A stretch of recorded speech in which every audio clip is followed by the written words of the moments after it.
Yeah, so my name is Arthur. I'm from Taiwan, and my project is on Taiwan problem. It's the Taiwan problem. We have many problems in like semiconductor supply chain. It's moving to other parts of the world, but I'm talking about a security problem. So it's an existential problem, and it involves in the two greatest power in the world, and also some regional power like Japan and Australia. So this study in Taiwan, however, we don't call it the Taiwan problem. We call it the China problem, and also the cross-strait relations problem, to be fair.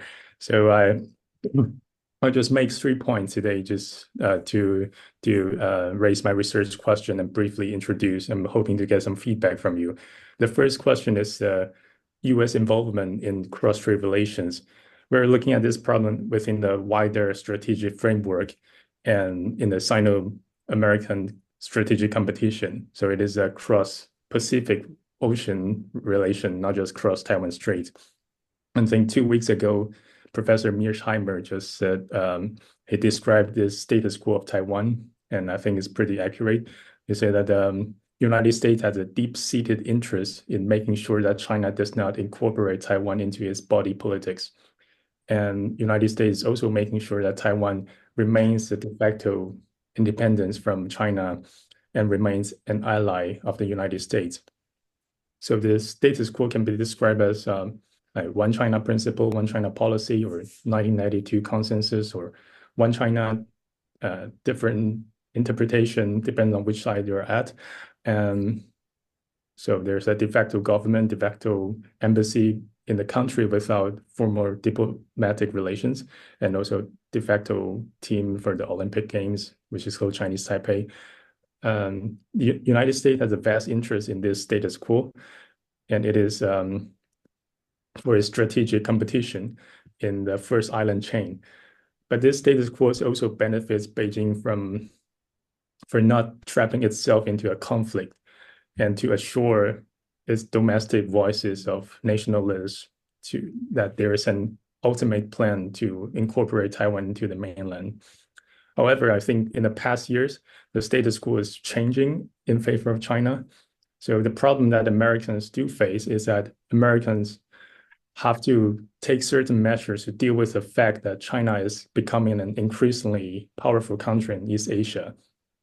And the economic growth it has allows it to translate the economic might into military might. So the next thing is that China is capable of putting a lot of great pressure on Taiwan in the past few years, like crossing the airspace and different kind of military drill.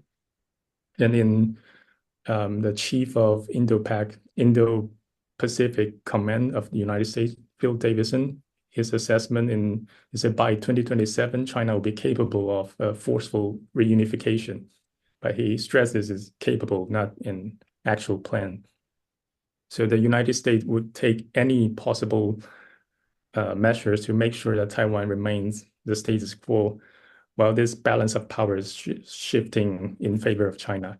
So my second point here is U.S. and China, the balance of power is coming to a tipping point, and that changed the entire game. And I think the tide is starting to change. Like in July this year, the United States U.S. Forces in Japan just moved like 9,000 Marine Corps personnel stationed in Okinawa to Guam and Hawaii. And last week, China has launched intercontinental ballistic missile, DF-31AG, for the first time in 40 years to the South Pacific, meaning that the way the U.S. could involve in Taiwan Strait will be different from the past, and it will come to an end for Taiwan, but it's probably not sending ground operations, and it will be a bit like Ukraine. So one thing to point out here is that the U.S. has substantial assets in Taiwan, but for China, it's a core interest. And I don't think it's a core interest for the United States. Maybe Japan is a core interest for the United States. And my last point here, that is what Taiwan can do to enhance its deterrence measure and to prevent from a potential conflict. Traditionally, we have this measure called deterrence by denial, meaning that the state can make an attack impossible and unsuccessful by throwing a military threat. But the other state would therefore not to make any movement to maintain the peace. But we know that the rise of China have changed the balance of power, and now everybody would believe that if China attempts to take over Taiwan by force, it will probably be successful, especially like in the Davidson window by 2027. So this deterrence by denial is normally effective. I think there was a comparison of the military budget 20 years ago when there was the first missile crisis in 1996 during our first presidential election. And by then, the military budget of Taiwan was about 40% of China. And 2 years ago, when Nancy Pelosi came to Taiwan, the military budget was 17 times more than Taiwan. Last year, we raised the budget a little bit, so it became 12 times, but still very significant. So making this deterrence measure by denial less credible. And we know that to make a deterrence measure successful, effective, we need we need 3C: capability, credibility, and communication. So when the credibility is not enough, this deterrence policy will not be effective enough. So in recent years, the other side of the argument proposed deterrence by punishment. I think it's interesting and also thought-provoking. In this approach, we admit that potential attack will probably be successful, and we will not need to prevent it, but at least what we can do is to make it costly, politically, economically, or culturally. Politically, for example, because we know that China has a final plan to rule Taiwan, and so it wouldn't be willing to create an island of hatred. And economically, the growth of China in the past decades that could be affected if there's any military action. And also culturally, there's the Chinese culture is a lot preserved better in Taiwan, including like Palace Museum and Chinese literature and so on. So the leadership in Beijing will probably think twice before any unilateral forceful action when we imply this deterrence by punishment. And this approach may be useful in our case, but to my mind, I think deterrence by denial and deterrence by punishment, they don't go one to replace the other. They come together.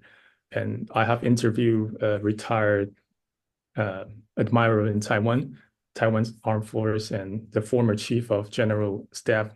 He said that deterrence by denial, deterrence by punishment should go by, it's in practice already, and it's like 70%, 30%.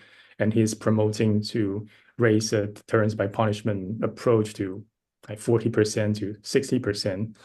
So we can invest in more like smaller weapons, cheaper weapons, and weapons that has higher survival rate after the first strike.